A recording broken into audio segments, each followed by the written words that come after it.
हाय, good afternoon. CNBC आवाज Motilal Oswal studios में आप सबका स्वागत है। बारी आज के सास, बहू और सेंसेक्स की। मंगलवार का दिन है। मदद करने के लिए पुणे से राजेश सतपुते.com के राजेश सातपुते साहब जुड़ते हुए। Rajesh ji, hi, good afternoon. Quickly backend team तक रीच आउट करने के जो तरीके हैं वो स्क्रीन पर आ जाएंगे। हमारा व्हाट्सएप नंबर, हमारा ईमेल आईडी, और अगर सोशल मीडिया में एक्स या क्या कहते हैं ट्विटर के प्लेटफॉर्म पे आप एक्टिव हो, वहां पे सवाल भेज रहे हो तो हैशटैग का इस्तेमाल कर लेना। ऑन द शो दिखा देता हूं आज जिन स्टॉक्स पे अगले आधे घंटे में शायद चर्चा हो रही है। इनमें से ज्यादातर स्टॉक्स कवर हो रहे होंगे। BDL, BSc, Adani power, grow और प्लेट फ्लिप होगी तो और भी स्टॉक्स आपकी स्क्रीन पर आ जाएंगे। इसमें एक मिसिंग है। हम चर्चा कर रहे होंगे Canara HSBC life insurance company की भी, इसलिए थोड़ा सा मैं जल्दी जल्दी कर रहा हूं क्योंकि कुछ देर बाद उसके नंबर्स पे स्टॉक दिखाइएगा स्क्रीन पे। Q1 के नंबर्स आए कल बाजार बंद होने के बाद। अब से थोड़ी देर बाद मैनेजिंग डायरेक्टर और सीईओ अनुज माथुर साहब होंगे। और कैनरा एचएसबीसी लाइफ का स्टॉक मैंने लास्ट चेक करा था, नतीजों पर 8% की मजबूती के साथ ट्रेड कर रहा है। आज सुबह डिस्कस कर रहे थे हम लोग टॉप 20 में सब नंबर्स तो अच्छे हैं। अभी उसकी डिटेलिंग पे जाऊंगा। खैर, क्विकली मार्केट स्क्रीन पर रखिएगा डायरेक्टर साहब। इंट्राडे चार्ट स्क्रीन पर आएंगे। आज शुरुआत पस्त सी हुई थी। वो पस्त सी शुरुआत के बाद खुलती शुरुआती 5 मिनट 10 मिनट कह लीजिए, हमने एक समय एकदम से उछाल दिखाया। 24-25 पॉइंट इन ग्रीन गए, पर वहीं के बाद से शुरुआती 5-10 मिनट के बाद से मामला ठंडा पड़ता चला गया और इस समय हम 60-65 पॉइंट दबाव के साथ ट्रेड कर रहे हैं।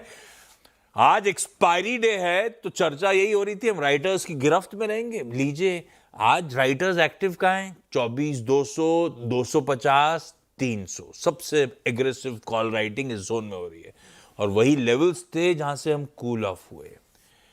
नीचे 24,150, 24,100 है एग्रेसिव पुट राइटर्स का जोन और उन्हीं लेवल्स को नीचे की तरफ बाजार इस समय तो डिफेंड करता हुआ उसी लेवल्स के आसपास इस समय रेस्ट करता हुआ। तो राइटर्स के जोन्स में, लेकिन लार्जली कंसोलिडेशन। ये जो दायरा है ना आज का, कल की रेंज के अंदर है अब तक, तो लार्जली कंसोलिडेशन का दिन है विद अ वीकनिंग बायस।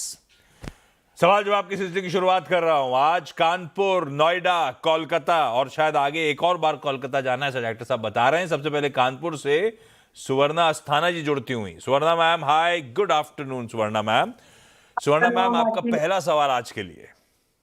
हाँ जी, हमें ये डाटा पैटर्न के बारे में पूछना है। हाँ, और ये हमने बाय किए हुए 4700 पे, तो अभी हम ऐड करना चाहते हैं और इसको ऐड करें तो आपकी क्या राय है?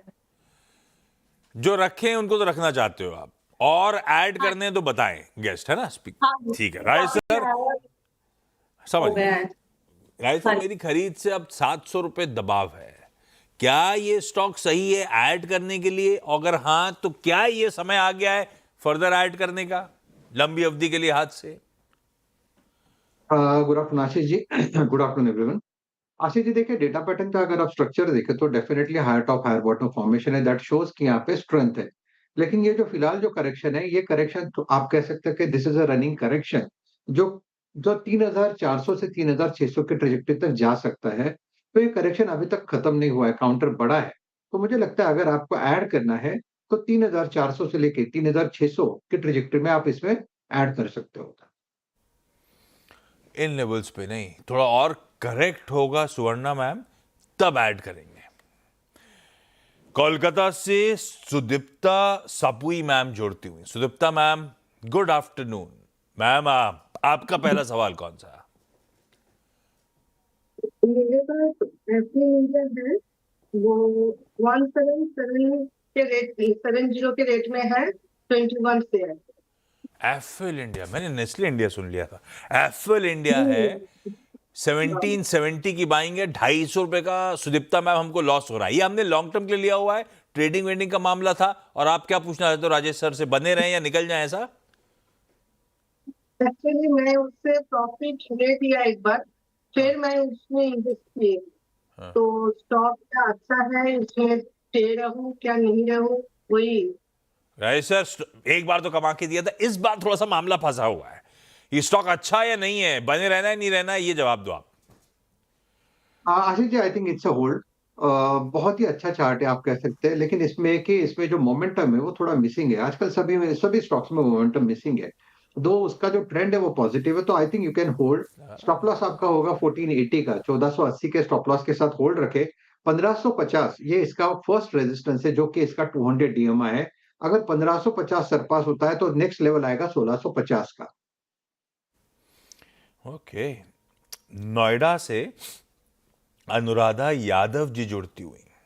Anuradha ma'am, good afternoon. आपका सवाल। अनुराधा मैम अनम्यूट करो, आप अनम्यूट, आप शायद म्यूट पे हो। Sorry sir. कोई प्रॉब्लम नहीं, आवाज आ रही है बढ़िया सी। बताएं मैम। ओके, मेरे पास अडानी पावर के 200 शेयर हैं 222 पे। और गाबा सर्टे मैं पहले भी जुड़ी थी। गाबा सर्टे मुझे सजेस्ट किया था कि 232 240 जाएगा। हाँ। तो आई विल क्या करना चाहिए फिर मुझे इसके लिए? पहले जुड़ी थी तो गाबा सर ने कहा था। राजेश सर आप क्या कहते हो? अदानी ये लिया क्यों था अनुराधा मैम? ट्रेडिंग के लिए लिया था या इन्वेस्टमेंट का सोच के रखा हुआ है लंबी अवधि का? ओनली इन्वेस्टमेंट, ट्रेडिंग के लिए नहीं। मैं ट्रेडिंग नहीं करती, ओनली शेयर सेलेक्ट करती हूँ लंबी अवधि के लिए। अदानी पावर कैसा है? मेरी खरीद पे बैठा है बिल्कुल स्टॉक इस समय। अनुराधा मैम करे क्या? ये लंबी अवधि के लिए सही स्टॉक है कि नहीं? राजेश सर आपका क्या मानना? जी देखिए, अडानी पूरा पैक है। अगर आप देखो तो एक बजिंग पैक है मुझे लगता है, but at the same time अगर आप देखो तो टेक्निकली ओवरबॉट है। तो यहाँ से क्या ये करेक्ट होगा? चांसेस 50-50 वाले हैं ऑनेस्टली स्पीकिंग, क्योंकि इसमें कंसोलिडेशन होता है, उसके बाद ये मोमेंटम लेता है। तो काउंटर अगर आप देखें तो इसमें एक स्टॉप लॉस की जरूरत है, और वो स्टॉप लॉस होगा आपका 205 का। 205 के स्टॉप लॉस के साथ होल्ड रखे। इसका पहला रेजिस्टेंस आता है करीबन 225 के आसपास, 228, 230 पकड़े आप। 230 का पहला रेजिस्टेंस आता है। अगर आशीष जी ये रेजिस्टेंस क्रॉस होता है तो 250 से लेके 280 का टारगेट अनफोल्ड करेगा। सो रिस्क टू रिवॉर्ड जो है वो हमारे फेवर में है। आप इसमें बने रहे 205 का स्टॉप लॉस। लीजिए, ये दूसरे एक्सपर्ट भी हैं जो आपको यही सजा दे रहे हैं, आप बने रहो मैम अदानी पावर में स्टॉप लॉस के साथ। ओके, सुवर्णा मैम अगला सवाल हमारा। हाँ जी, अगला हमारा बीएससी के लिए है। 100 बीएससी है 2300 पे। तो अरे वाह, उसको हम फर्दर और इसको बाय करें। हाँ, डेटा पैटर्न भी रखना था, बीएससी भी रखना है, और पैसा पड़ा है अब तो खीसे में। राजेश सर, बीएससी उधर डेटा पैटर्न में गिरावट में डालना था, बीएससी में अभी डाल दें या इंतजार करें या डालें नहीं डालें? जी मुझे लगता है थोड़ा सा वेट करें। बीएससी देखिए यहाँ पे जो ट्रेंड आ रहा है वो वीकनेस में वाला दिखा रहा है, और ये जो वीकनेस है ये पोजिशनल नहीं है, ये शॉर्ट टर्म वीकनेस है। जो आप कह सकते हैं ये करेक्शन कहाँ तक जा सकता है, प्रोबेबली 3200 तक का एक फॉल यहाँ पे ड्यू है।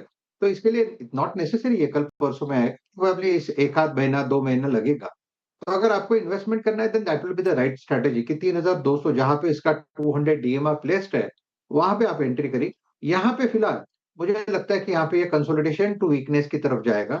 हाँ, मेरा जो व्यू है अगर वो निगेट कब होगा आशीष जी वो भी इंपॉर्टेंट है।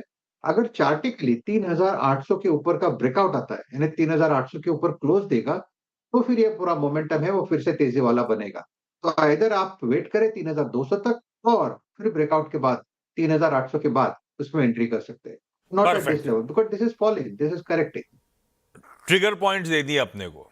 3200 गिर के आ रहा है तो एंट्री करनी है, एल्स अगर तेजी पकड़ी और 3800 के ऊपर जा रहा है तो ब्रेकआउट आ गया है तो आप ऐड कर लेना। ईदर वेज अभी नहीं। सुदीप्ता मैम अगला सवाल। गोदरेज प्रॉपर्टी है 2234 इस रेट में है, 30 शेयर है। और ये सुदीप्ता मैम ये भी लंबी अवधि के लिए ना? हाँ, और मैं ऐड करूँ क्या अभी, क्या वही पूछना है? गोदरेज प्रॉपर्टी सत्य साहब बनाता पहाड़ है, गिरता है, वैसा वाला मामला है। चलता है तो दम खम के साथ चलता है, एकदम री रेट हो जाता है, और उसके बाद मामला एकदम ऐसा कूल ऑफ होता है कि पलट के नहीं देखता। अभी किस तरफ बैठ रहा है ऊंट? तेजी तूल पकड़ेगी? पहला सवाल गोदरेज प्रॉपर्टीज पे। और अगर पकड़ेगी तो क्या सुदीप्ता मैम और ऐड कर लें इस लेवल्स पे? आशीष जी देखिए, यहाँ पे गोदरेज प्रॉपर्टीज में करेक्शन हुआ था, और जो करीबन करीबन 1400 के लेवल तक गया था, और 1400 के लेवल के बाद ये रैली शुरू हुई है, और ये अभी अपनी इंपॉर्टेंट रेजिस्टेंस पे आई है। इसका रेजिस्टेंस है करीबन 2150 का। 2150 के आसपास चार्टिकली देखें तो आप कह सकते हैं कि this is an overbought counter. और जैसे आपने बिल्कुल सही कहा, ये प्रॉपर्टी स्टॉक्स है जो चलते हैं, बहुत अच्छा चलते हैं, ब्रेकआउट ब्रेकआउट दिखाते हैं, लेकिन उसके बाद जब करेक्ट होते हैं बहुत तकलीफ देते हैं। तो आई थिंक ये थोड़ी सेफ स्ट्रैटेजी नहीं होगी कि एट दिस लेवल एंटर करे। रादर मैं कहूंगा कि अगर थोड़े से एक बार के लिए थोड़ी पोजीशन हल्की करे और वेट करे, अगर इंतजार करे, अगर ये करेक्ट होता है, क्योंकि प्रॉपर्टी स्टॉक्स थोड़ा सा आप कह सकते हैं कि रिस्की स्टॉक है, हाई बीटा काउंटर है, जहां पे आपको निवेश नहीं करना है लॉन्ग टर्म के लिए। अगर लॉन्ग टर्म के लिए करना ही है तो मुझे लगता है 1800 का लेवल ठीक रहेगा। 1800 के लेवल्स पर और एंट्री करने का मन बनाया जा सकता है। डीजीसीए का जून मंथ का एविएशन पैसेंजर ट्रैफिक का डेटा आ रहा है। अभी मैं पढ़ नहीं रहा हूं, आप लोग देखते रहिएगा, अब तीनों एयरलाइंस के भी अपडेट्स आ जाएंगे उसके बाद। अनुराधा मैम, हमारा अगला सवाल। जी सर, मेरे पास ग्रो का है। हाँ। 125 शेयर है, 215 का खरीद पे, क्या करना चाहिए इसका? आपने क्यों लिया था? लंबी अवधि का सोचा था कि ट्रेडिंग की थी? बस ऐसे ही निवेश कर दिया, थोड़ा देखती हूँ कि कुछ मिले। नहीं तो फिर क्योंकि मतलब मैं शेयर कुछ को मिले सेलेक्ट मतलब ये करती ग्रो हूँ, कैसे फिर मिल गया फिर कुछ मिलते मिलते? अभी इसका रिजल्ट निकला था करंटली, तो मुझे हाँ। लगा ये थोड़ा लंब जाएगा। नहीं, नतीजे भी अच्छे ही थे ग्रो के, सही कह रहे हो। बस इसीलिए मैंने परचेज किया, फिर थोड़ा अच्छा जाएगा, बट मुझे अपोजिट रिजल्ट मिला इसका। हाँ, ट्रिगर पॉइंट था रिजल्ट, उस पे लिया था सतपुते साहब, वो ट्रिगर पॉइंट तो खत्म। हमने सिर्फ उस इवेंट को खेलने के लिए लिया था, अभी फंस गया मामला। रखूं नहीं रखूं, लॉजिकली तो नहीं रखना चाहिए, इवेंट निकल गया तो, लेकिन अब तो लॉस हो रहा है, मन कर नहीं रहा निकालने का। आप बोलो कि स्टॉप लॉस लगा के तेजी वेजी आ जाए तो प्रॉफिटेबल एग्जिट मिल जाए तो मजा आ जाएगा साहब। या आशीष जी, देखिए इसका चार्ट अगर आप देखें तो ये फंसा हुआ काउंटर है 190 से लेके 220 के आसपास। तो ये 30 रुपए में फंसा हुआ काउंटर है और ये 200 वाला है, ये इसका मीडियन है। तो मुझे लगता है आपका स्टॉप लॉस होगा 190 का या 195 का, क्योंकि जो चार्ट सजेस्ट कर रहे हैं कि वो प्रोबेबली यहाँ पे ज्यादा टाइम स्पेंड करे। तो अगर आपको 195 के स्टॉप लॉस के साथ होल्ड करना है तो ये एक ठीक स्ट्रेटेजी होगी। सामने 220, 222 के आसपास का जो सप्लाई पॉइंट है, अगर वो निगेट होता है, फिर आशीष जी मुझे लगता है यहाँ पे अच्छी खासी तेजी होगी। और ओवरऑल अगर आप देखो तो जो ब्रोकिंग स्टॉक्स है, Anand Rathi, Motilal, Angel, they all are doing good. तो अगर एक बेट लेना है ये सोच के कि चलो ये सब अच्छा कर रहे हैं तो ग्रो भी उसको आप कह सकते हैं कि थोड़ा छोटी टिकट साइज है प्राइस वाइज, तो 195 का stop loss is a must. 220, 222 ये इसका रेजिस्टेंस है, उसे वॉच करें। परफेक्ट। इस नोट पर Suvarna ma'am, Anuradha ji, Sudipta ma'am, thank you आप सबका जुड़ने के लिए, इस प्लेटफॉर्म पे अपनी क्वेरीज रेज करने के लिए। मैं जा रहा हूं Canara HSBC life insurance company के MD और CEO साहब के पास। अनुज माथुर सर शायद जुड़ चुके हैं। Anuj sir, hi, good afternoon, thank you so much वक्त निकालने के लिए। बढ़िया नंबर्स हैं और वो दिख ही रहा होगा आप लोगों को स्टॉक मार्केट के कल शाम आए नंबर्स पर रिएक्शन से। स्टॉक इस समय 7%, तकरीबन 7% के आसपास की मजबूती के साथ कामकाज करता हुआ। रिजल्ट स्क्रीन्स पर आएंगे। नेट प्रीमियम अर्न्ड 24% का उछाल, मुनाफा 20% इंप्रूव होता हुआ साल साल। अनुज सर, बिल्कुल प्लेन लैंग्वेज में, आसान शब्दों में, ये बढ़िया ग्रोथ आई कहां से? क्या हम लोग ज्यादा पॉलिसीज खरीद रहे हैं या जो पॉलिसी खरीदते हैं वो ज्यादा बिगर टिकट साइज की पॉलिसी खरीदने लगे हैं, प्लान्स खरीदने लगे हैं? क्या चल रहा है? देखिए, सबसे पहली बात तो जो हमने देखा है जैसे प्रोटेक्शन बिजनेस वो अच्छा ग्रो करने लगा है। और लास्ट ईयर सितंबर में गवर्नमेंट ने जो GST एग्जम्प्ट किया था जो प्योर प्रोटेक्शन पॉलिसीज में, उससे एक बेनिफिट मिलना शुरू हुआ है और अफोर्डेबिलिटी आ गई है। सो स्ट्रेट अवे जो है, जो इंश्योरेंस प्रीमियम है जो प्रोटेक्शन का, वो कम हो गया है। और दूसरा हमने देखा है कि ओवरऑल जो अवेयरनेस है इंश्योरेंस की वो भी बढ़ी है। और अगर मैं अपने बिजनेस की हम बात करें तो हमारे बिजनेस में एक जो बहुत बड़ा फैक्टर है वो है हमारा बैंक इंश्योरेंस मॉडल, जिसमें कैनरा बैंक और HSBC बैंक ये काफी इंपॉर्टेंट हमारे कंट्रीब्यूटर्स हैं। कैनरा बैंक के लगभग 10,000 ब्रांचेस हैं, तो हमें लगभग 10 करोड़ कस्टमर्स हैं, उनका एक्सेस है। ऐसे ही जो हमारा HSBC है उसमें हमारे को HNI कस्टमर्स और NRI कस्टमर्स है, उनका वो है। So overall I think insurance business में बहुत पॉजिटिव रुझान है। अगर आप देखें जो क्वार्टर के नंबर्स भी आए थे बहुत अच्छे हैं। और हमारी कंपनी का जो बिजनेस मॉडल है जिस मैंने बात की, उसमें बहुत स्कोप है बिजनेस को ग्रो करने का।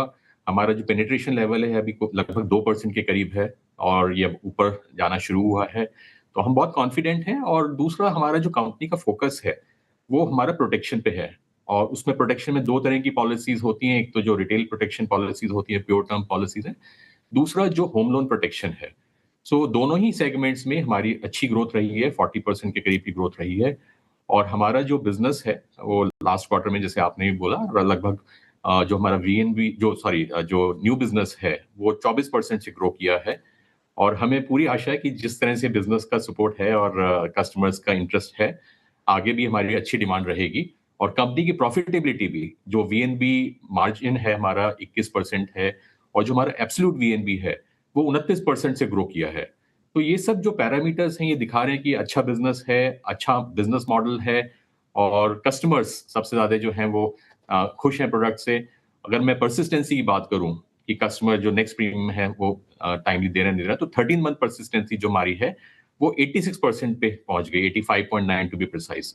तो ये सारे पैरामीटर्स जो हैं वो बिजनेस की ग्रोथ में हेल्प कर रहे हैं।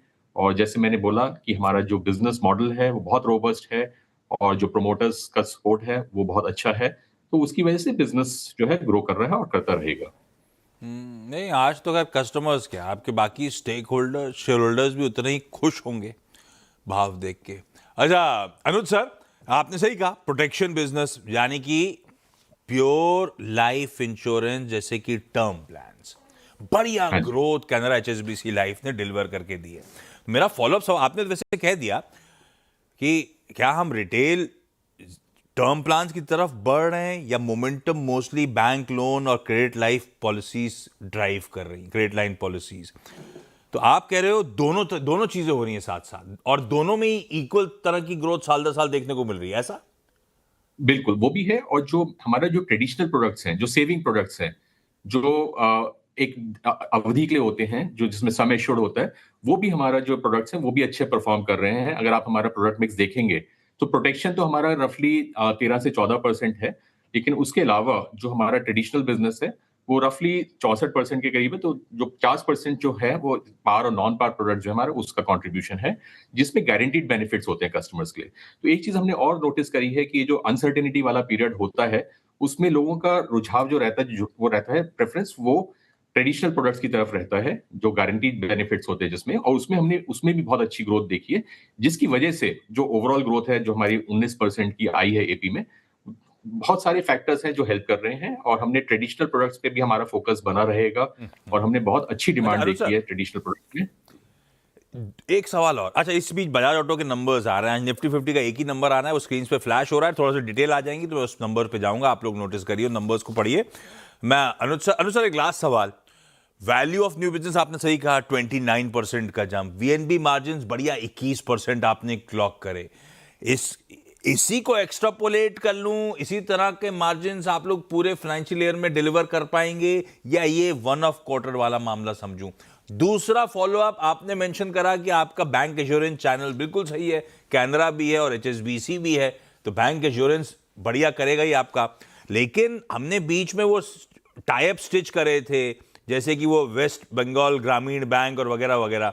अब हम बैंक एश्योरेंस से किस हद तक अपने आप को बाकी चैनल्स, चाहे वो रीजनल बैंक्स हो, डिजिटल चैनल्स हो, कितना हम डाइवर्सिफाई कर पाए, कितना अपना वो बैंक एश्योरेंस की डिपेंडेंसी हम रिड्यूस कर पाए?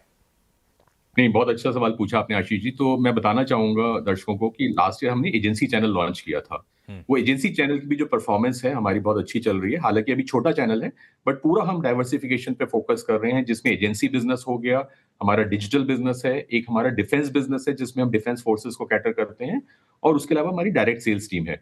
सो पार्टनरशिप्स भी हैं, जैसे आपने वेस्ट बंगाल ग्रामीण बैंक का बोला, ऐसे हमारी और भी पार्टनरशिप्स हैं, रीजनल रूरल बैंक्स हैं, एनबीएफसीज हैं, और उसके अलावा जो एजेंसी चैनल है वो भी इस कंपनी की ग्रोथ में अब हेल्प करेगा। और हमने 6 महीने से ज्यादा हो गए हमारे एजेंसी चैनल को लॉन्च हुए, और उसके अच्छे परिणाम हमने देखे हैं, और वो आगे भी रहेंगे।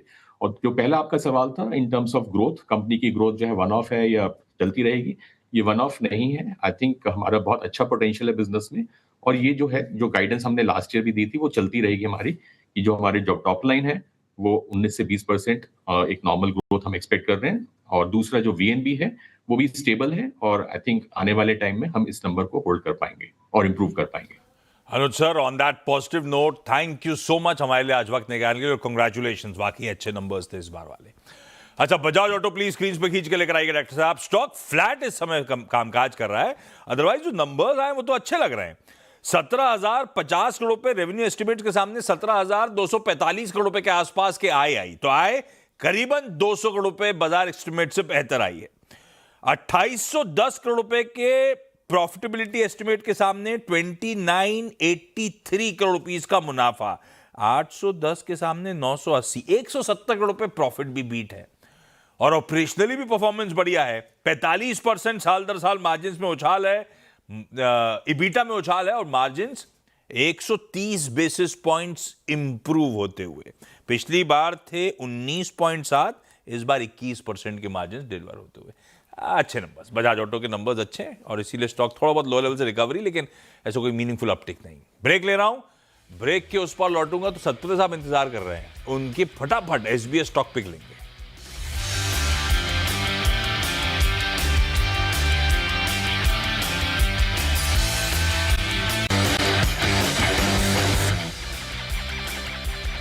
एसबीएस स्टॉक पिक का स्टिंग प्ले आउट करिए डॉक्टर साहब। सतपति साहब, रडार पे कौन सा स्टॉक भाई साहब? आशीष जी देखिए, केमिकल स्टॉक्स आज रडार पे है, उसमें से टॉपिक रहेगा एसआरएफ जो लीड कर रहा है। मेरे हिसाब से 3000 3050 तक का स्विंग यहाँ पे अभी भी बाकी है। स्टॉप लॉस जो मेंटेन करना पड़ेगा वो रहेगा 2935 का। लीजिए भाई साहब, SRF if I am not mistaken, ये तेजी जो आ रही है ये अहेड ऑफ नंबर्स आ रही है, कल इसके रिजल्ट्स आने हैं। सतपति साहब कह रहे हैं चार्ट्स पे स्ट्रेंथ है, तेजी तूल पकड़ेगी, खरीदारी करने का कॉल। सतपति साहब थैंक यू सो मच आज जुड़ने के लिए। हमारी अगली मुलाकात होगी अब से कुछ देर बाद, आधे घंटे बाद, 1:27 पे नो योर कंपनी में, और आज दो इंटरेस्टिंग मैनेजमेंट हमारा वहां पे इंतजार कर रहे हैं। जुड़िएगा।